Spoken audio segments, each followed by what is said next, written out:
Welcome to That's Good for Footy. Forget about the heartbreaks, the agony and heartaches. You give it all for the game's sake, and that's good for footy. Forget about the heartbreaks, the agony and heartaches. You give it all for the game's sake, and that's good for footy. And this is what you pray for, every night and every day for. You give it all, then you give more. That's good for footy. Good evening and welcome everyone. How are you all? Come on, give me a Western Bulldogs welcome. Very nice, thank you very much, that's better. Welcome to That's Good to Footy, the only live and interactive footy panel show going around. This is where the fans meet the players and the players meet the fans. These shows are for the passionate supporters, and I know that's you lot. I'm ready, let's go, let's get stuck in. Western Bulldogs show, August the 14th of 2024. Please welcome to the show, he is our first panellist. He was born on the 30th of November in 1999. He's played a total of 140 games and he's kicked a total of 219 goals. He made his AFL debut in 2018, and when he plays for the Western Bulldogs Football Club, he wears the number 33 on his back. That's right, say it with me, 33 on his back. Could you please welcome to the stage, Aaron Norton. Sons of the West, red, white and blue, we come out starting. Very nice. Isn't that good? Yeah, good reception. I know I say it every week when the players walk out here, and I go, how nice is it when you walk out and everyone's sitting there and they're all smiling at you with adoring eyes and going, oh my God, Aaron, you look fantastic. And yeah, they do all that, don't they? Go all dreamy. But it's nice to get that sort of welcoming and that sort of, you feel all warm and glowy. Yeah, definitely. Feeling real How's warm. it make you feel? No, it's good. I mean, it's awesome. You guys show up every time, which is good, and hopefully we can have a fun night. Excellent. Well, let's hope we do. All right, let's get our second panellist out here. He was born on the 4th of April in 2002. He's played a total of 64 games and he has kicked 100 goals. He made his AFL debut back in 2021. When he plays for the Western Bulldogs Football Club, he wears the number 2 on his back. Could you please welcome to the stage, Jamara Yulguhagen. Sons of the West, red, white and blue, we come out starting. Bulldogs. Man, I'm serious. I don't know if you're not glowing, I am. Because, you got two of the best full forwards of the Western Bulldogs Football Club, sitting right here on this desk in front of you. I mean, this is fantastic. Welcome along, Jamara. Nice to have you. How's everything in your world? Yeah, pretty good actually. I'm doing well. Cruising along? Yep. Loving your football? Yep. Yep, everythting just going exactly the way you want it to? Yeah, it is actually. Excellent. Just got to get the top 4, I reckon, and then we'll be sweet. Oh, yeah. That's it. Get them all warmed up at the start, and we'll just keep going from there. Let's get stuck in though, boys. We'll do it in our first little segment. It's called What About Me?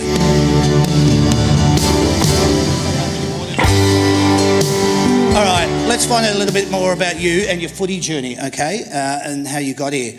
I want to talk about this. Most people, when they start a new job, all right, they're going to go in there for the first day and they're going to meet the boss or, meet the employees and so forth. Your first day at a new job, you've just been around the footy landscape at different levels, obviously junior level, amateurs, and etc. But now you're stepping into a full-time professional career. Tell us what your emotions were like on your first day turning up to the club. Did you know where to park? Where the entrance was? Did you know where to go in? Who to report to? Were you early or late? Who greeted you first? Give us a little bit about your first day at your new job. Mine was a bit different, obviously, from WA. So was in the club Monday morning, but Sunday afternoon I flew from Perth to Melbourne. Right. Our player development manager, Brent Prismal, picked me up and just basically dropped me at Mitch Wallace's front door and said, in you go. So I had, never met Mitch before in my life. No. Next minute, sleeping in his spare room. And then, for those that don't know Mitch's family has a lot of money. So it was a very nice house, and he drove a Mercedes. And floored at the training and tried to show off a bit. So he was good. He was the one that sort of walked me in the door day one. How good's that? What an initiation for you. Thank you very much. I'm happy. Tell us about yours. I was pretty nervous, but I didn't really have anything to stress about because I was living with the skip, Bont. Yeah. So I wasn't late to anything, and I wasn't. Red carpet everywhere you go. So I was pretty switched on the first couple of years. It would have been like coming to America. Everywhere you go, there was rose petals. Definitely, thrown all over the ground wherever you went. Weren't you stealing all his clothes? Yeah, I was. So that was a bonus. Seriously? Yeah, because we're the same size and everything, so it worked perfectly. Oh, thank you very much. Yeah, all right, great. Not many people can say that. Well, I like that. What was growing up like for you? Tell us a little bit more about your family and your childhood. Something that we wouldn't be able to get from Wikipedia. Give us a little bit of insight into you, just about how you grew up, your childhood and your family. I don't know so I grew up in an Indigenous community. So I had me auntie live next door, me nan down the road, and my cousins, all next to each other. So that was something different. So I thought that was a normal life, but not many people live close to their family like I did. Yeah. That was it. And then I got a scholarship to Scotch, and then come to Melbourne. Tell us about the relationship with you and your football. With all your cousins, did you used to all get together and you'd head off down to the local sporting ground, the park, wherever, and you'd always be playing football? Was that something that you grew up with? Yeah, we all grew up playing together in the same team. So every time one moved, we all moved together. Wow. But it was nothing better because we had the whole full forward full of just your cousins, which was pretty pretty good. I would have liked to have seen the captains of each side trying to pick who. Especially if you're in a fight, you're not going to lose. That helps. Yeah, that helps. Tell us about you, Aaron. What was your familyhood and childhood? Yeah, obviously in WA, a small sort of coastal town called Rockingham, about an hour south of the city. One older brother, so idolised him. He sort of went through all the pathways and I just wanted to be like him. But sort of off-field, I guess, like I just did everything outdoors. All my family friends and that had boats, jet skis, four-wheel drives. So that's how I spent most of my days. Nice way growing up. What's the age difference between you and your brother? 2.5 years older he is. Okay, yeah, right. And what did he do for a profession? He's now a plumber. Oh, yeah, okay. Northern Plumbing and Gas in WA, but... Nice. We've got some people here from WA tonight, so you know where you get your plumbing done now. He was he played all state footy as well. So didn't get drafted unfortunately, but I followed him obviously through all the pathways. I love it. Since excuse me, share with us your childhood memories you have of your early days of going to the footy. So when you first maybe hit the big smoke or you're starting to go to AFL games, what were those memories like? You remember jumping on a train, you remember jumping on the bus, you'd all get together, you'd go with your parents. You tell me. Yeah, mine was always once a year, because me and my brother obviously and my family love footy, we would do a Melbourne trip, all the way from Perth. So we'd always try to tee it up with, my dad's an MCG member, so you get a... Anzac Day game was one that we'd always try to get to, which was always because we were Collingwood supporters growing up, so that was always huge. Yep. And I know, it's all right. Don't hate me. We generally brush over that. Yeah, so that was probably the best memories of doing a Melbourne trip. once or twice a year to come and watch footy for the weekend. We would pack in 4 or 5 games. The best one was probably where we watched. I think it was Collingwood, Richmond. Travis Cloke kicked 7 at the G in front of 80,000, and then 5 days later was Anzac Day game, and then we followed that game with the Storm versus Warriors in the NRL. Massive sporting day. How good's that? You strike a chord with me. My father used to bring me over from Tassie, and we used to obviously head off to the MCG. I thought there was nothing better, not a bigger spectacle could you ever witness than actually either going over here to Arctic Park or heading to the MCG. What were your experiences like? So I don't really follow footy. I don't really watch it. I can't name players. I find it hard. But the only one game I went to every year was the Dreamtime, so Richmond versus Essendon, which was a massive thing. Yeah. So we'd get a bus from the community with our whole family and we'd just drive up and it'd be the best time ever. How cool would that be? It was amazing. Yeah, great. Does the whole family now barrack for who you play for? I ask this because I can imagine that they would have had their own sort of allegiances and their own alliances to the clubs before you started playing football. Then when you did and you started playing for the Western Bulldogs, everyone go, we're all getting over here now. What happened? Besides my dad, but I reckon he's lying.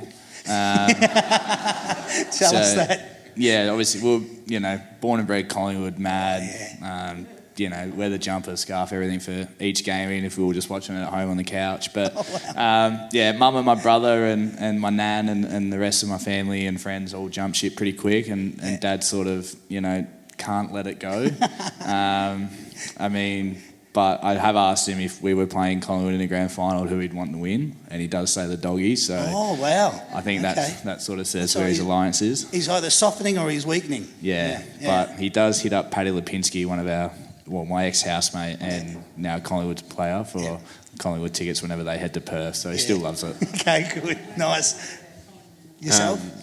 Yeah, my family all go for the Bulldogs. That's it. Yeah. Just straight away as soon as you went. Along, yeah. Thanks, mate. You can tell he's done this sort of thing before, haven't he? He knows how to win the crowd straight over. He's bloody good at it. Who's been your best mate since arriving at the Western Bulldogs Football Club?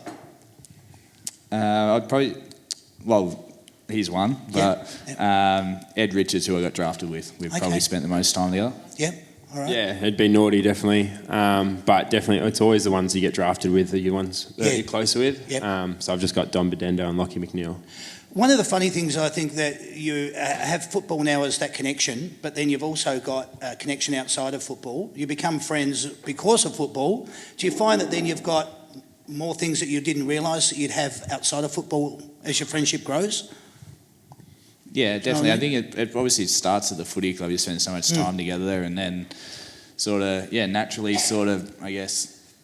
whether it's music or cooking or whatever. Relationship grows. Yeah, he's not very good at cooking, but just straight under the bus there. If you can pay someone to do it, you definitely have to.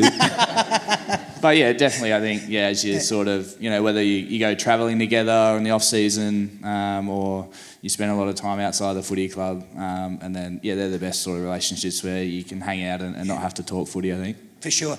You mentioned obviously growing up Rockingham. Yeah, Rockingham. You obviously a lot of fishing, a lot of four-wheel driving and that sort of thing. Is that anything you do with any of the guys from the club? Sort of a bit hard in Melbourne. Like you got to travel so far to do it. We don't obviously have a lot of time off during the year, but there's a few of us that like to try and get down to Torquay when the surf's good for the day, or and hang down there. And if we ever got a long weekend, we might head up to Cody's family's got a property on the river, or we might head down down the coast. You boys are both surfers?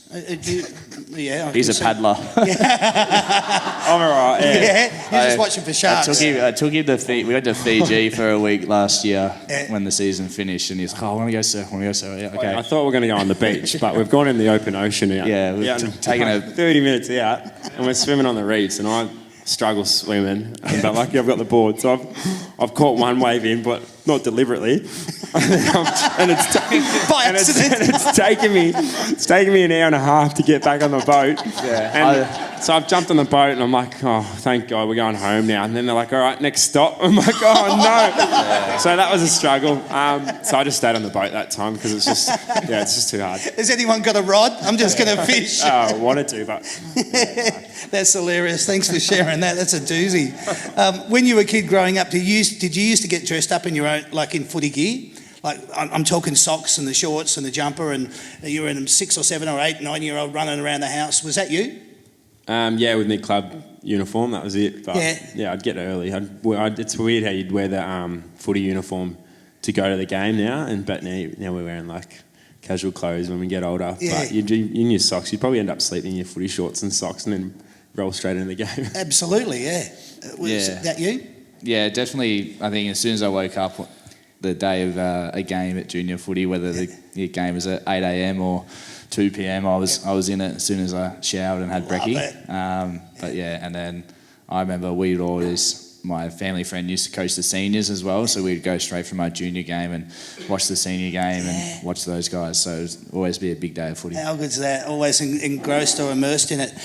Boys, did you used to collect footy cards when you were growing up? No. And if you did, you didn't, but when you first saw one of you and it was presented to you by some kid, hey, Joanna, can you sign this for me? And you go, oh, that's me. And you look down at it and you go, oh yeah, I'll put my signature on that. Is that what happened? Yeah, it's amazing when that first happens. Yep. I feel like the best feeling is when someone's wearing your number. But I was fortunate enough to have Bob Murphy wear mine before me, so I've just got a couple of carry on. yeah. So Flow on effect. yeah, so I've got a couple of fans, which is good. Yeah. Can you remember signing your first one? Yeah, I do. And then I remember signing my first footy card. What sort of a signature was it? Yeah, it was all right. It's still the same one. Okay, I was good. practicing Yeah, at all right. school. You're practicing at school. Oh, I like that. That's confidence for you. All right. What about you, Aaron? Collect and... No, I don't. No. No, I never did the footy cards Okay. as a kid. All right. What about when you got presented with your first one?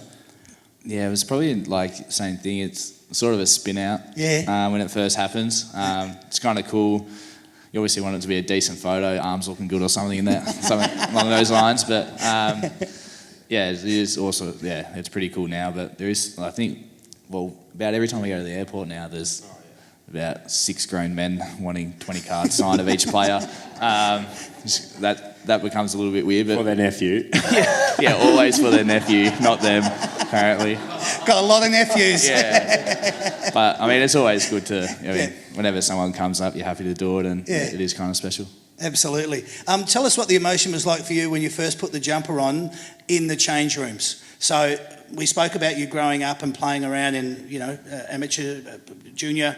It doesn't matter. But when you first got to the Western Bulldogs Football Club, you've been told everyone was hanging out for him to come out and start playing. I know the whole football community was. What was it like for you, though, when you were in the change rooms and you put on the red, white and blue for the first time? What was the emotion like for you?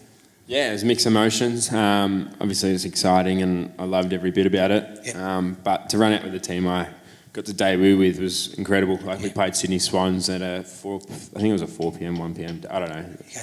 But it was a really good game. Anyway, no, it's amazing. As soon as you put that jumper on, obviously you're going out there to prepare for war, but it's it's just so fun. It's your dream come true, and it didn't really kick in until the game was over. Yeah, right. Because you're just so Just a blur. out of it. Yeah, Yeah. 100%. It's funny, a lot of players that sit in your seats, they say it's like a coat of arms, like you feel like you're putting on a suit of armour. The other thing is you're a custodian of the actual jumper. The number 2, as you mentioned before, Rob Murphy had it, you now have it. You'll be passing it on to somebody when your football journey's over. So it's a very significant moment when you first put that jumper on. Aaron, talk about yours. What was it like for you? It was awesome at the start until the siren when we got pumped by 83 points. Way to deflate a good story there. It was in Canberra against GWS and we got smashed. But I mean, it's super special. I think we got some great colours. One of the best jumpers around the league. I reckon personally it looks really good. So I mean, it's always special. I mean, I'm probably the last, I think, all the boys to get in their jumper after the first warm-up, but I wait till we, like a minute before we run out to put mine on. And obviously like a special moment each time you pull it on and nice. get ready to run out. Yeah, good. I like that. Can you remember how sore you were the day after your first real hit out? How did you feel emotionally after the experience? You've just played your first game. How sore were you when you realised, hey, they don't muck around out there? That's pretty full on. Yeah, well, I think the Sydney Swans come from my head on my debut. Because every time I got the ball, I got tackled. They hit hard, and then you do doubt yourself a bit after your performance. I wasn't really happy with mine, but Good. I was fortunate enough that Bevo gave me another chance. Yeah. How sore were you, mate? Yeah, I was pretty sore. Yeah, I had a couple of corkies here and there, and you kind of don't feel it during the game until you wake up the next day. Mainly because the adrenaline and is pumping so high, but then at the end of the game, you're like, wow, that was intense. Yeah. What about you, mate? I mean, you're full forward, you take speckies, you're going to... Full back at that day. Oh, well, back then, yes. Yeah, my first year, so... Yeah. You were doing all the punching in the back playing of the head. on Jeremy Cameron and Jonathan Patton. Wow, yeah, what an initiation for you, mate. Wasn't nervous and just going like this. Watching it go over my head. Obviously, I mean, still to this day, 7 years in, you're still bloody sore after each game, but I don't think that will ever change. There are 720 players in the AFL system. You are the best at what you do. In order to be either selected or considered, you have to be either outstanding at your craft or gifted with natural ability. Recognising this is one thing, but being consistent at it is another. There is always pressure around selection. Coupled in with this is form and injury setbacks.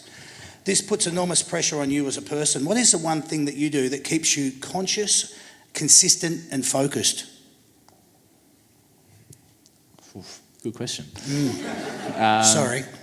Well, Mara and myself, before every training session, obviously we got a great redevelopment in that now, and we have a big indoor field, which is awesome. We can do a lot out there. But it looks beautiful. So we're probably about 20 minutes, half an hour before every training. For that amount of time, we do hands and marking craft and touch and sort of hand-eye coordination stuff, which is probably something that we got taught from Josh Bruce, one of the older players, when he come to us, to sort of set yourself up for training and games. So that's one thing that we do, which I sort of switches us on for each sort of session, but also hopefully can translate out in the field. Yeah. Do you do a lot of stuff, meditation, yoga, any of those sort of things in order to keep mindset and focus? Not too much. I'm not huge into that stuff. I feel like I'm pretty laid back, and I don't get consumed too much by media and outside noise and form and stuff like that. But I've got a spa at home that I like to relax in. I guess that's one small thing. Yeah, good. And you, Mark, what about you? Yeah, similar to Naughty, we do touch and stuff to prepare for the game. But I usually just take day by day and just cruise. I'm pretty chill with it. Yeah. I know, very relaxed. What I'm suggesting though, out of 720 players that play in the AFL system, you two are part of those 720. It's a massive privilege to be out there and do what you do, and that's what you do for a profession. Does it sink into the point where you just go, I know I have to be consistent, I don't want to get any injuries, I just want to keep playing football? So that's where that question comes from, just to understand the mindset that's involved behind that. Yeah, I get it, but I think what we're saying is we try not to overthink it too much. Good, thank you. Okay. Clarify it. Yeah, if you sort of put all those numbers in it, you sort of you're putting pressure on yourself that you sort of don't need. Wonderful. I think Excellent. For me, it's literally my teammates, my coaches, my family and friends, and supporters, and outside of that, I don't care what you think about me. Thank you. Exactly what I was looking for. Perfect. Brilliant. I lead them down that path, but I have to let them finish the question for me, and that was beautiful. Thank you. Do you watch a lot of footy on TV, boys? And if you do you watch it with the sound up or down? Mara, so just a side note, so we obviously have our captains run meetings where we talk about the opposition and everything, and before we head into it, he goes, who are their defenders again? Every single week. I kid you not, he would hardly know 10 defenders in the league, and it's probably why, it's a good way to look at it, because then you're not worried if they're a star or not, and you can just go out and do what you want. Yeah. So you probably don't watch any footy? Yeah, I haven't watched a game since Buddy Franklin's 2000 goal. Wow. Yeah, I don't watch it. I really don't. I don't follow it. I love the sport and the game, and it's fun footy. But I'm not really into it as much as. Now, isn't that awesome? I mean, seriously, you just wouldn't know that. You think that every AFL footballer is going to be indulged in it, immersed in it, engaged in it in some way, shape, or form. Yeah, I remember I had to tag Jake Lever one day, and I had no idea who he was, and he was all Australian this year. No offense to Jake Lever, he's obviously an unbelievable player now that I know him. But yeah, the runner come out, Brent Prismore, he's like, mate, you got to get on Jake Lever, and I'm like, I have no idea, which, I don't know where he is. And he's right in front of me. Mitch Hannon, that played with him, former D's player, he just laughed, and he's like, mate, are you serious? He's right there. But yeah, so I struggle with that a bit, and I always have to ask Naughty for a hand. Mate, that's gold. Thank you. You're not going to get more honest than that. That's just beautiful. I really enjoy that. How much do you remember about your first game, boys? I know we spoke about the day after, but I want to talk about the lead up to it. You know that you're now going to be playing. You've got your first game. It's all systems go. How did you sleep the night before? Were you nervous at all? Did you wake up and have butterflies? And did you ever had a good night's sleep? Woke up, had a good breakfast. Bang, let's go and get on with it. What was it like? Well, I had my family there, which is good. The club flew my family from Perth to Canberra. Okay. I didn't know this at the time, but we obviously have dinner, and Mum and Dad were real edgy, and they were being real weird. And I was they're like, oh, you should go down for dinner now. And I'm like, oh no, it's alright. It's on for 2 hours, whatever. They're like, no, you should go down. I was like, what's going on with these guys tonight? I didn't realise, but they were presenting me my first game jumper that night. Right. So that's why they wanted me out of there, so they could go down and present the jumper as well. But Mum would hate me saying this, but Mum literally, instead of sort of presenting it, she sort of just rattled off like every achievement I've ever had since I was like 10. And all the boys hung shit on me for like 2 years about it. And I was like, oh, thanks, Mum. But she was just like super proud, obviously, to present it. So that was cool. And I just remember having breakfast with them before the game and, slept well. And then, obviously spoke before, but the result wasn't the best. Wow, mate. Brilliant. Chamara. I was pretty chill. I was all right. Had a feed with my family and that. But the only thing that stressed me out was probably just organising tickets for so many people, because you have to request for it yourself and obviously hand them out as well. Can I ask how many it was? Oh, I would have got 50. I reckon 50. Yep. Yeah, I had a lot of like family, because I have my family's still from the community. Yep. So you got to get the whole like everyone. Yeah, the whole mob's got to come down. And if I miss out on someone, they're going to let me know. It's really funny. I say this. You probably know McKelty Lafau from Richmond. You probably go, never heard of him. There you go. He's an Islander boy. Plays. I know him. We're good mates.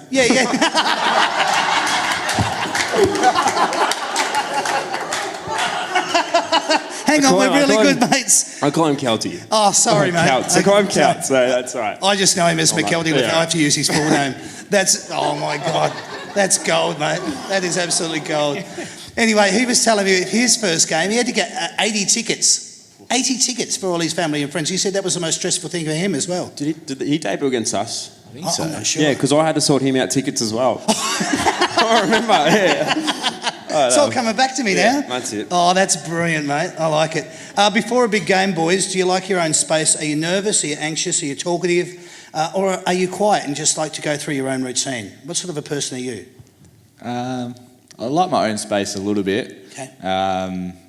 My parents, they obviously stay with me now when they come over from Perth, but the one rule is that not night before the game, because Mum will ask 1,000 questions and is super excited for the next day. But other than that, if we have a night game, like I'm super chill. I just relax on the couch and have a nap in the afternoon and go for a walk. Not a lot of things.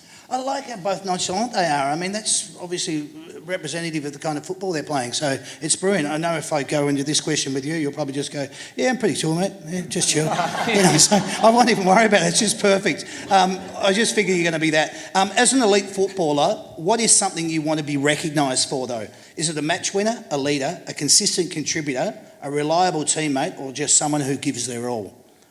Which one do you reckon you'd be out of all those? Maybe all of them? All of the above? All of the above? No. I don't know. I'd hope to be... What was the third one? Match winner, a leader, a consistent contributor, a reliable teammate, or someone who just gives their all. I don't mind a reliable teammate or a little bit of a match winner. Okay. Match winner's good. Yeah, it's all right. Yeah. Aaron? Yeah, I guess probably match winner as a forward, and then probably a leader. We're super young down in that forward line. I think I'm the oldest at 24, which is quite crazy to think of. So I've got to keep an eye on these younger ones. Okay. Outside of a grand final, what's more important to you? Playing in marquee games or playing football with your mates? Probably mates. Yeah, definitely mates. I mean, we get probably stitched up as doggies. Like, we don't get... They took Good Friday off us, which gave... Like North Melbourne, like they should sneaking it up always, and they get it. They want a decent game, give it to us and someone else. But to be honest, but isn't it good? It's perfect. So probably playing with your mates, because we're not lucky enough to get huge marquee games. Yeah. But it's, as you say, and reiterate it again, the mere fact is you like playing football, but you love playing it with your mates, because that's the bond and the cohesion that makes you the strong football club that you are. Your skill and natural ability came from where, and when did you first realise that you had it? Is it passed on through the family, cousins, anybody? Where did it come from? I probably got it from my pop, mum's head, which is just the height, and he was apparently a good footballer. Okay. But when I realised I had it was when I had a bet with my nan, actually. Every time I kicked a goal, she'd give me $10, and then after the first game, she didn't pay it out because I ended up kicking 8.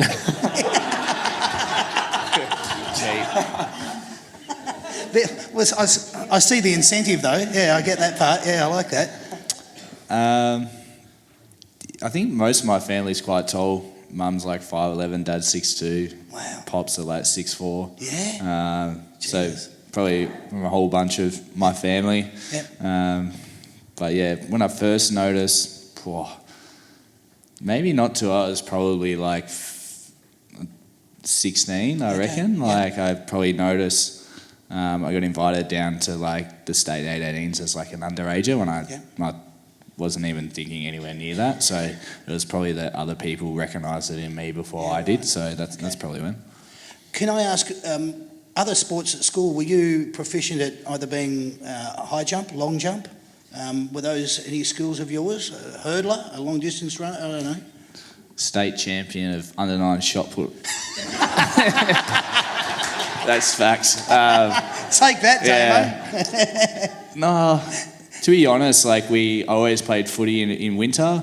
Yep. And loved it, and then in summer I just tried a whole range of sports, but we never really committed to like a full-on summer sport because as a family we like to sort of go camping and you know go up north and go fishing and stuff like that. So mum and dad said, yeah, like we'll commit to you and your brother for footy during winter, but in summer, you know, just sort of play like a midweek sort of sport, and that means we can go away as a family and go camping and that. So be it. Yeah. Brilliant, mate. I love it. Boys, what's your favourite spot on the ground and distance to kick from when you're going for goal? I'm going to give you a little bit of background. Obviously, the Olympics has just been on, and I watched someone like Paddy Mills, right, playing basketball. He's 3-pointers. He can do them from just about anywhere around the key. But he's always got a certain spot where he'd like to go to that he would favour. Do you have a favourite spot on the ground? Not any particular ground, but just on the ground where you like to kick from? Top of the square because it's easier. Nah, I'm probably more outside 50 on the left side. Yeah, right. Yeah. And does it play havoc on you to think that you have to be inside 50 or you prefer to be outside 50? Like, where do you think you lie best? I don't mind outside 50 because it just looks better. Good enough answer for me. Hope you all appreciate that. That's a ripper. It looks better. Great answer. Aaron, how do you top that? I can't, I don't think. Probably just like left foot snap from the boundary. One that I'm super comfortable and confident with. Yeah, nice. What has been your favourite or most enjoyable game to play this year? Mine would be the Carlton Blues game. Oh, yeah. Where I had Wiedering play on me and I felt like I went all right. Kick four? Second half. Yeah, in the second half. Yeah. I didn't play that game actually. Probably the Sydney Swans game. Yeah. I reckon. I reckon that going up there. Yeah. Obviously against them, the top of the ladder, and doing what we did was kind of good. Oh, very nice. The fans love it when the key forwards are up and about and on song. How infectious is it on the playing group when you two boys actually look like you're up and about and you're having a big day out? Can you feel that vibe from the rest of the team when you guys are just banging them? You're kicking four and you're doing your fair share and everyone's up and about. How infectious is that? What's that feeling like? No, it's obviously a really good feeling, especially when me and Naughty are on. We can just tell. I feel like the game's already won, especially when we've never had a bad game like together when we're up and about. Hey, I feel like we always get the win. Yeah, I think if we both play all right, we normally win, to be honest. Do you both sort of communicate or feel that with each other? Maybe there's no words spoken, but you just feel it, a vibe from each other, and you go, mate, I can feel you're on today. And you go, yeah, I reckon he is too. You may not have even said it, but you feel it. I think we're pretty good at noticing if anyone in the forward line is on at the moment and try and get them a good match-up or give them a lot of space to work in if they're feeling on. It's been him lately. He's been killing it. Just let him go to work, really. Just don't tell him what defender's on him because he won't know who it is. But it's good. Obviously, the biggest time you probably notice the crowd is obviously when you're probably starting the goal square. That's when you can, really after a goal, if you kick one, and you can hear, probably some of the people in the room cheering, which is awesome. Yeah. Oh man. Brilliant. How are you when it comes to flying, boys? When you have an interstate game, do you take a pillow? Do you take headphones? Do you have streaming devices? Do you listen to music or watch movies? What's your routine when you fly? And how are you with flying? Taking off and landing is probably the scariest bit. Okay. But I'm not really good with heights either. Okay. But Don't look out the window. Yeah, I don't mind it. I just put Okay. the headphones in, watch a movie or TV series. Okay. All right. Yeah. You're not a napper. You don't like. No, I can't sleep. Never when I travel no. away. Yeah, It's that's bit- all right. And I hate travelling. Nobody Yeah. knows. Oh yeah. Well, side note, we after the 21 grand final, obviously a few boys stayed back in Perth, and we went up to. My mate and I went skiing the weekend, and I was like, "Yeah, I'll come." It was like 2.5 hour drive, and we had planned 2 weeks later to go to Exmouth, which was like 14 hours, and he had cracked the shits over a 2.5 hour drive. So I said, "Hey, you're gonna go with 14?" So we put him on the plane, and he flew up, and me and my mate drove. But yeah, going back to the question, I can't nap on planes. I can't Yeah. sleep sitting upright. But normally just a movie, and I always pack my pillow for interstate trips. Not on the plane. I put it underneath. So keep walking around with one. But. Oh, yeah. Yeah, very nice, very nice. I like that. 2 hours. Are we there yet? Yeah. Locker room energy is something that can be infectious as well. Who is the one player down at the club who thrives on this? Who is that one person that brings excitement and vibe to the Western Bulldogs change rooms? There's a couple of players. We got Riley West, I reckon's really good. Oh, yeah. James Harms, the one we recently got over. Yeah. He's funny. And then obviously you got your Libba. Okay, So what about you? those are definitely top three. Okay. Yeah, those lads, and then a few of the younger boys, whether it's like Charlie Clark or Sam Darcy, they're probably the ones that pull pranks and cups of water on tops of lockers and and all little gags like that, or deep heat in the jocks. Yeah. Those old not chestnuts. quite that much, but they like the pranks. Good. The siren has gone. You're trailing by 5. Which player which player do you hope has got the ball in his hands to win the game for you? I was going to say out of you two, but I want it to be... I'd probably go Latham Vandermeer because he's a really good kicker. Yeah, set shot. How good's I that? don't mind his kicking, Yeah, right. What about you, Az? I'd probably go Cody. Yeah? Yeah, I feel like Cody's got a really good set shot. Yeah, right. You've taken a mark on the boundary line inside the forward 50 and the opposition fans are giving it to you over the fence, something you're probably not familiar with. How much of what they are saying are you using as motivational stimulation, and how good is it when you see the ball sail over the goal umpire's head for a 6-pointer? What is then your first reaction? It's weird. Like sometimes you can hear like everything people say over the fence, and then other times it's just like a noise, like a buzz, and you can't really like pick out anything in particular. So nothing distinctive. Yeah, but yeah, maybe just the point in the shush or something. Yeah. Okay. I haven't done that yet. Haven't pulled that out. Okay. I usually just go the double arms out and just give them a look. Double cobra. Yep. Something like that. Whatever that is, he says. All right. You've just kicked a team lifting goal. You look up on the replay screen and you see yourself, and you're in a good old fashioned full body muscle flex. Is there a point where you actually look at it and go, that's not bad? Every time I kick it. Yeah. Any forward that says that they don't is lying. Is lying. So, there you go. yeah. Excellent. When it comes baby. there you go. When it comes to celebrating a goal, where do you draw your inspiration from? Nowhere really. No? Just Just each other? It just comes natural? yeah. Yeah. Yeah. Same? Same. Same for you. Okay. All right. You walk into a pub or a bar and the footy is on. At what... This is going to be funny for you. You walk into a pub or a bar and the footy is on. At what point are you conscious of the fact that that is actually what you do for a living? I've had this convo with like a few mates and mum and dad before. Like, if I go to a pub and the footy's on, I almost feel like I don't play AFL and I am just watching as like a fan. Yeah, right. Which is a weird concept because obviously versus these guys whenever during the season. But I feel like whenever I watch footy, I can switch off and just actually watch it as a purist like footy fan and not try and be like, when I play this defender, I'm going to do this because I saw it when they played this team and on Saturday night when I watched.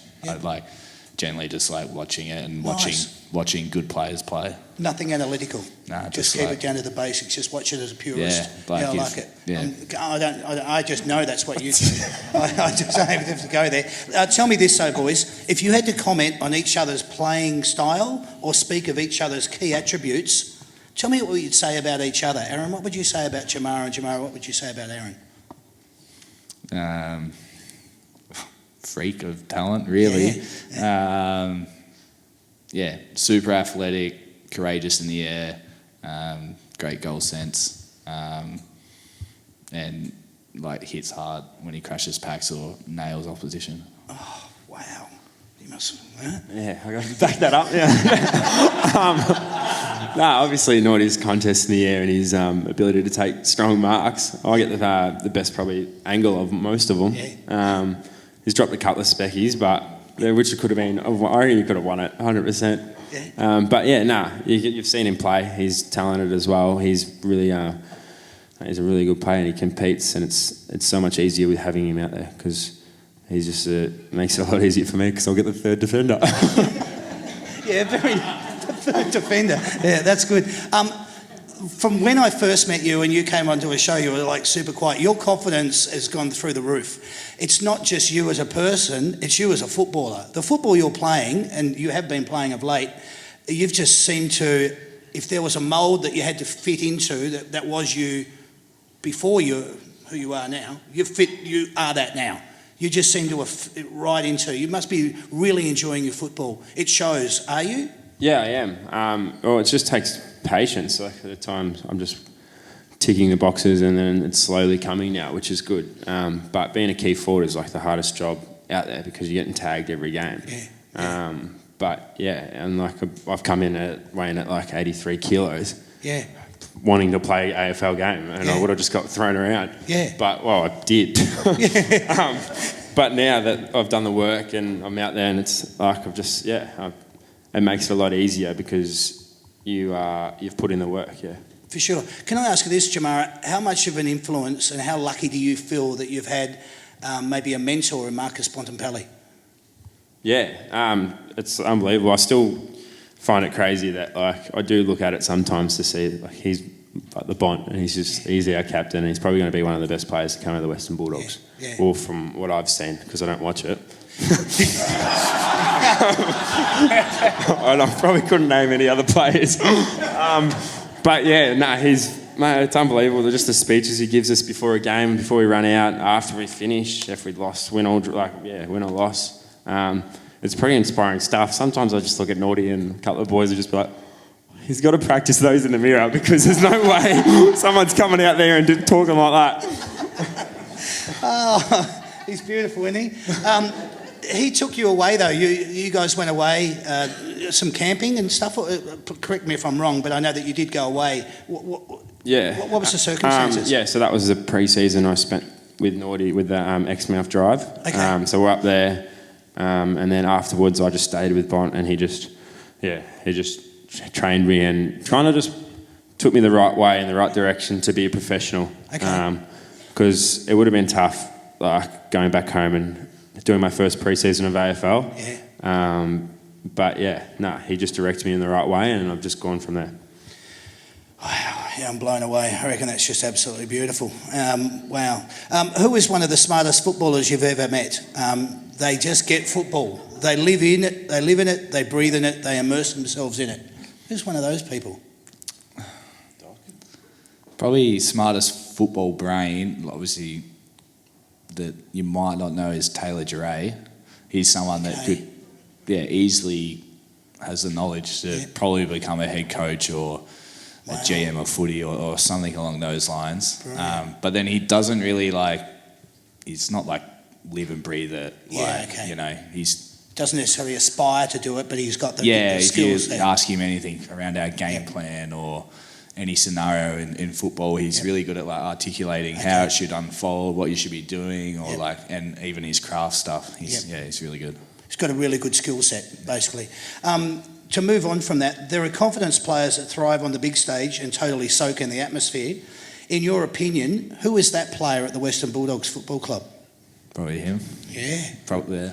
Cody Waitman's another one. I Okay. reckon. Yeah. Yeah, I feel like yep. when Cody's up and about, I'd feed off that energy. I feel like we all do. Yeah.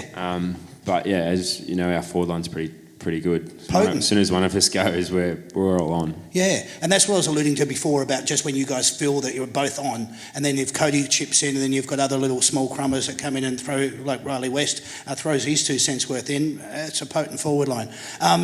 Great. Actually, I'll allude to that. I'll come back to that a little bit later on. I wanted to talk. I've just got a couple of last questions here for you. When you're giving away signed kids' footies at the end of the game, what are you looking out for when you're heading towards the crowd? The youngest. Yeah. Normally. Yeah. Yeah. Normally, like just the smallest kid. Yeah. But then they got to be like old enough to like Appreciate it. So There you like, go. not really newborns. Yeah. But like toddlers. But then if you're like, yeah. So it's just like that fine balance, eh? Yeah. And you got to surmise all this. So as you're Yeah, walking so like towards the walking boundary over, line. see a section. Yeah. A couple of kids there. So as I'm walking, I'm starting to decide. Starting to break it like, down. Toddler, maybe. Newborn, no. That's my thought process. It's a filtering system on the way. What about you, Jamara? What are you looking out for? I just go straight to the hottest chick I see. I'm the same. I usually just follow naughty, and I'll give it to a little kid or something. Brilliant. Oh, boy. what an answer. Oh, get back, Damien, get your shit together. All right. What is your reaction when you see a kid with your number on their back? I know you alluded to it before and was passed on or follow on from Rob Murphy, but what's it like now when you see, and you know that those kids, they're probably not old enough to know Rob Murphy, so if they're walking around in your jumper, how does that make you feel? No, I love it, especially the Indigenous ones. That means a lot more. Yeah. I love seeing especially because my cousin designed the latest one. Okay. So it's pretty cool to see that walk around and then have my number on it as well. Oh, brilliant. It means a lot. Yeah. But it's kind of cool to have little kids look up to you because it makes you feel, great. Absolutely. Aaron? Yeah, I mean, awesome. Yeah. It's also like probably one other element is like when little kids or whoever, you go school visits or junior clubs and they got like headbands rolling around. I always find that quite cute and nice when it's something sort of probably special to my look and they want to emulate it and Isn't it? and play with a headband when they probably don't need it, but it's quite fun. Yeah, I love it. There's the NAB commercial with a young boy who's dressed in it there. I think it's just wonderful. Which is the AFL club that you like to beat the most? You two boys as Western Bulldogs football players? Mine's Demons. I always loved beating them, Okay. especially when we first won against them in, I think it was 22 when we played it right. D's, just because I think of just what happened in the grand final, but I feel like just always beating them feels like a final. So it's true. You hold on to things like that, don't you? You lose a grand final. Every time you go out there afterwards, mate, we're out to beat you. We want revenge on that one. Is that something that... I mean, I'm not using the term revenge, but... I just don't... I don't know. Because they're a tough team, they usually got a pretty good list as well. Yeah. But Yeah. I just like beating that team, Yeah, good. Okay. Probably two, like Collingwood, because it's always like big crowd, big games, and I used to go for them, so that's always nice. Yeah. And then probably like GWS also, like obviously, just like a lot of it's probably before I was at the club, the rivalry, but it still carries over, and they're always a bit tense. Very nice, very nice. Last question, boys. Look anywhere you want. Don't look at each other. On the count of three, I want you to give me your answer at the same time, so keep your microphone nice and close to your chin. On the count of three, which club, in your opinion, has got the most feral supporters? 1, 2, 3. Geelong. Geelong and Collingwood. Geelong and Collingwood? There we go. Ladies and gentlemen, put your hands together for the boys.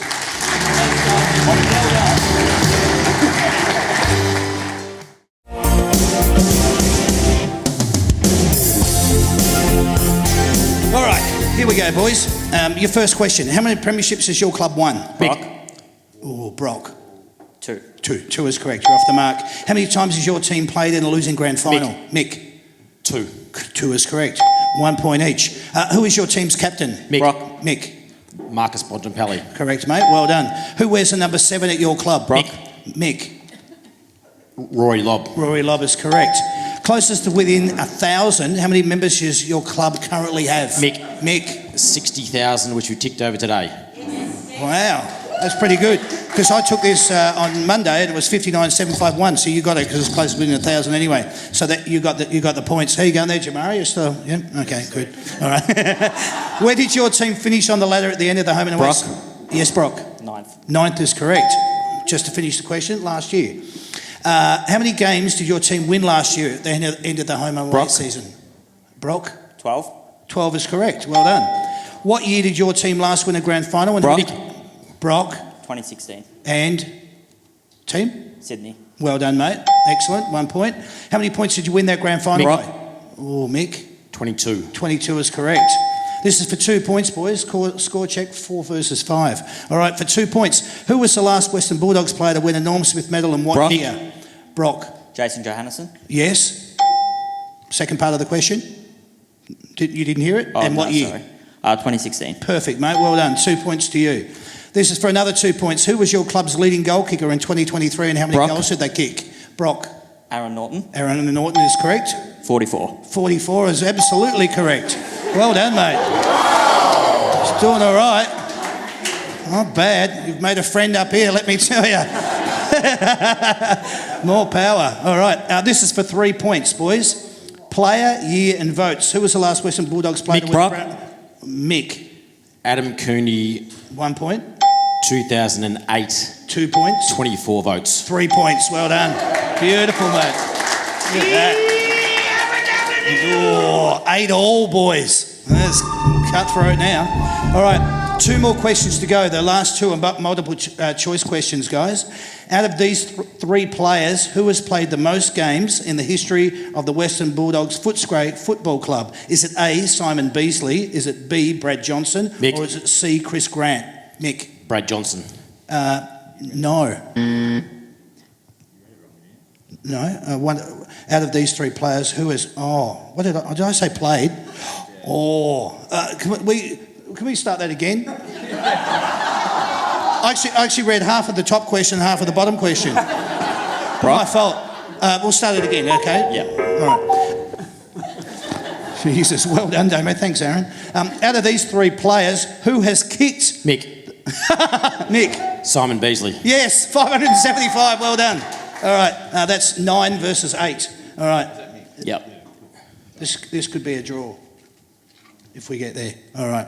Out of these 3 players, who has played the most games in the history? Yes, Brock. Brad Johnson. No. Out of these 3 players, you get the full question now. Out of these 3 players, who has played the most games in the history of the Western Bulldogs Footscray Football Club? Is it A, Doug Hawkins? Is it B, Scott West? Or is it C, Chris Grant? Scott West. You'd be wrong. Bad luck. It was Chris Grant on 341 games. We have a winner though, don't we? 9 versus 8. How close was that? You guys are both simply the best. Well done. That was brilliant. Well done. Well done. Loved it both. So who finished up with 9? Was it Mick? Mick, well done, mate. Congratulations to our Simply the Best winner. You just scored yourself a set of Yamaha TWEF 3A earbuds valued at $99, mate. How good's that? They're yours. And Brock, you were freaking awesome, man. You get to take home a That's Good Footy merchandise pack. There's about 12 grand in cash in that, mate. So well done to you. Good on you, champ. Bloody awesome. You guys were fantastic. Thank you very much. All right.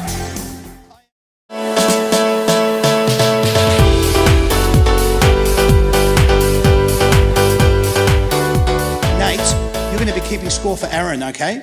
And Sienna, when it's Jamara's turn, you'll keep score for him, all right? So I'll just call out, yep, and then you just keep turning them over. So Nate, you with me or are you too starstruck? Yep, you're okay? Yep, good man, all right. You're in the zone, my friend.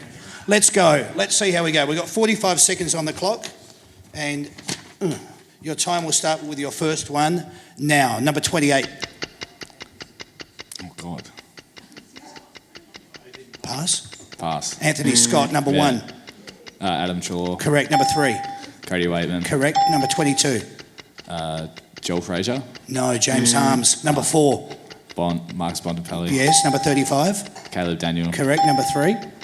You said that, Cody Waitman. Correct. Number 31. Bailey Dale. Correct. Number 6. Bailey Smith. Correct. Number 34. Bailey Williams. A lot of Baileys in there. Number 7. Rory Lobb. Correct. Number 8. Charlie Clark. Correct. Number 44. Tim English. Correct. Number 10. Sam Darcy. Correct. Number 39. Jason Johannesson. Correct. Number 11. Jack McRae. Correct. Number 12. I'll give it to you. Oh, Harvey Gallagher. There you go. All right. How'd you go? 13. Not bad. Well done. Good stuff, mate. All right. So you're going to be up now, Sienna. You're going to be keeping score for Jamara, and Jamara's pumped, I can tell. Don't stress, mate. Jamara is jumping out of his skin. All right. We're going to start with your first one. Yeah. Here it comes, mate. Number 14. Rolly West. Correct. Number 25. Lockie Bramble. No, Caleb Poulter. Number 29. Oh, my God. Say it again. Lockie Bramble. Yes, that'll do. Well done. Number 19. Number 19. Number 19 is Liam Jones. Correct. Number 23. Is Latham Vandermeer. Correct. Number 9. Sanders. Riley Sanders. Yes, that'll do. Number 24.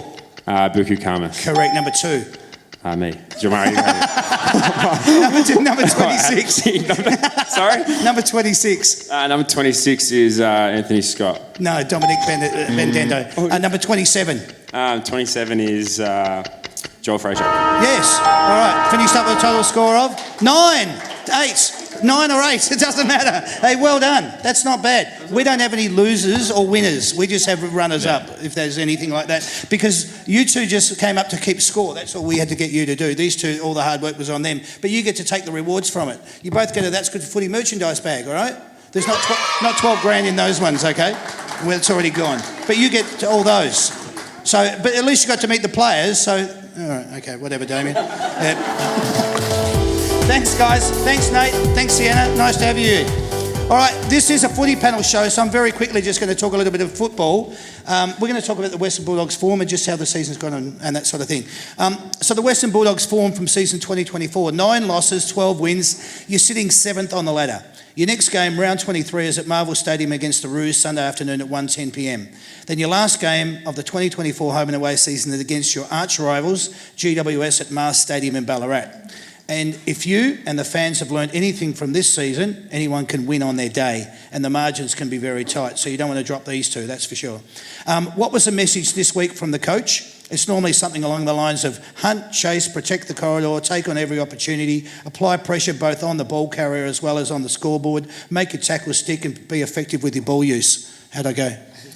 You missed out. Kick it to Aaron and Jamara. Yeah, right. Excellent. Nice addition. I like it. All right. Tell us what the feeling is like in and around the club at the moment, and more importantly, inside the playing group. You and Hawthorn were my sneakies about round 14, and since then you've only lost 2 of your last 6, and the wins have been against quality opposition. So there must be some real belief in the structures and the systems that are being implemented by, obviously, the coaching staff. Tell us what is going on down at the club. What's changed? Why are you guys so freaking brilliant at the moment? Well, I feel like our energy is pretty up there. We're just enjoying it. We're rocking up to training, having fun, a laugh. But when it's time to go, we have a crack. I feel that our club and just our whole back 6 is unbelievable.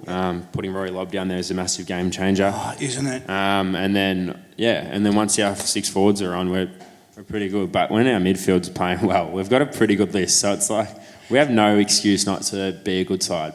How good is it now that Ed's gone in and he's on the ball as well? Tell me, Aaron, from you being at the club for a while and you seeing the structure of what runs down the spine, you see your centres doing their thing, you see the forwards doing your thing, but then you look down and you see Rory Lobb. How much of an addition and how good has it been to see him now find his place? Yeah, I think, well, if you look at probably other teams that have been successful for a long time, it's no secret that they have a great spine.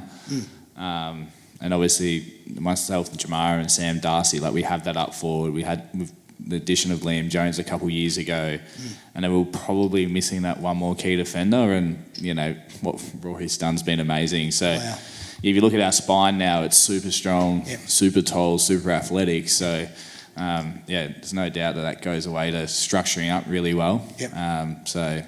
Hopefully he can keep it up. I just wanted to also highlight, I've written down here, it has been the lesser likes that have really stepped up. I talk about Riley West. I think I was looking at Riley West towards the end of last year and probably around about rounds 3 and 4. There was a spot for him. And if he could step up, he was going to get basically a Guernsey every week. He has really stepped up. He's become a really great quality individual that you can rely on and turn to. The other people that I speak about, Sam Darcy, just seriously, what a revelation. That boy marks the ball at the highest point. He can be anywhere. He's versatile around the ground. He's a good kick of the ball. He's so efficient in all of attributes. I don't want to use the word did he surprise you, but was there a little bit of surprise when you saw what he was capable of? Nah, not at all. I think we all knew. Yeah. The weird thing with Das was he just had strange injuries that kept him out the last couple of years. Yeah. Decided to shave his legs a couple of times to get ingrown infected hairs. He ended up in hospital for like a couple of and nights. then got a corky last year against Sydney and decided Actually, the Sydney SCG ice baths are the coldest ones in Australia, I swear. Yeah, right. And he decided to stay in there for the whole second half and basically gave himself hypothermia. Wow. Yeah, So right. then he was out. Yeah, Jesus. So then they had to put him in the spa because he's hypothermia, and then that just made his corky 10 times worse. Oh, mate. But he's alive, so you sort of take that. So just like weird things like that with Das. Idiosyncrasies, We always knew that he was going to be a freak and a star just from his sheer size and skill set. But he just had these like strange injuries that just kept popping up, and that's probably why he didn't play consistent footy in other years. His father Luke and obviously his grandfather David, part of the Western Bulldogs culture. Great to see him develop the way that he has. So I move on very quickly. I did say and alluded to before, Ed Richards playing in the midfield and on the ball. Riley Garcia. He's had a really good year as well. He's found the footy. Adz Treloar in All-Australian form. Rory Lobb seems to have found his spot down back, as we just spoke of. And speaking of down back, Liam Jones has been outstanding. So we talk about all the key attributes, the personnel that you need out on the field, bearing no injuries. The Bulldogs are looking fabulous going into the final series. Round 23, as I said, coming up this weekend. Last thing I need to say is just go Dogs. Good luck to you. All right, put your hands together on. Well done, guys. All right. But if you'd like to know more about where the shows are on, because it's always better at a live audience, okay? And you've got to come along to them. It's get onto the website, which is www.that'sgoodfooty.com.au/events. The next couple of shows that we've got, next week, the panel show is here again, August the 21st. We're doing a St Kilda show with Jack Higgins and Jack Sinclair live here from the Mulgrave Country Club. Then on August the 28th, we're heading to the Italian Sports Club in Werribee for a Collingwood show. And it's either going to be with Bo McCreary, Isaac Quaynor or Jack Crisp, okay? So if you've got any Collingwood fans, let them know. Then on September the 11th, we're doing a Hawthorn show with Mabiol Chol and Kalsha Dia, again here at the Mulgrave Country Club. And then on September the 18th, guess what? We're back here at the Mulgrave Country Club where we're going to be doing an Essendon show with Jai Caldwell and Harrison Jones. So if you know any of the people that want to come along to these shows, go tell them. If you had a good time tonight, go tell everyone. If you didn't have a good time, don't tell anyone because no one likes to whinge you, all right? But it'd be great if you could get along and spread the word. What I really need to do now is just say, once again, thanks to everyone for coming along tonight. But you didn't come just to see me. You didn't come to see the atmosphere. You came to see these two. And they've been wonderful ambassadors of the Western Football Club, Western Bulldogs Football Club. And what I wanted to say, just off the top before I sign off here, is that these guys have been wonderfully candid tonight. They've been extremely honest and they've been themselves. And you don't get that anywhere else. And that's what I love. That's why I love doing these shows. What you guys have experienced tonight is something you'll be able to take with you because you've got great memories from it. And that's what these guys have been able to provide tonight. So in saying that, could you please put your hands together for Jamara Ulgagan and Aaron Norton.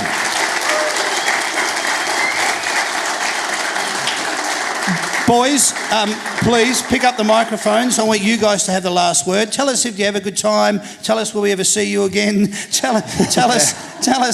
Did you have any fun? Yeah, definitely. Thanks for having us. Thanks for coming. Really, hopefully you had a few laughs and enjoyed the night. And then, thanks again. Obviously, thanks to you for hosting the show. And, look forward to this weekend and hopefully get the win and carry on and hopefully cement a final spot and see how we go. How good would that be? Beautiful. So, no, last words to you. I know you're cool, calm, collected, and you're nice and chilled, but just you can sign off with it. With what? Whatever you want to say. Thank you guys for coming. It means a lot. Obviously, it's pretty cool to stand up here and have fans come to watch you talk and stuff. But obviously, it means a lot for us because it makes us play and perform. How beautiful is that? There you go. I have no more to say than this has been the That's Good Footy Panel Show. My name is Damien. Thanks for coming along tonight. We hope to see you again real soon. Thank you and good night. Cheers, everyone. Thank you.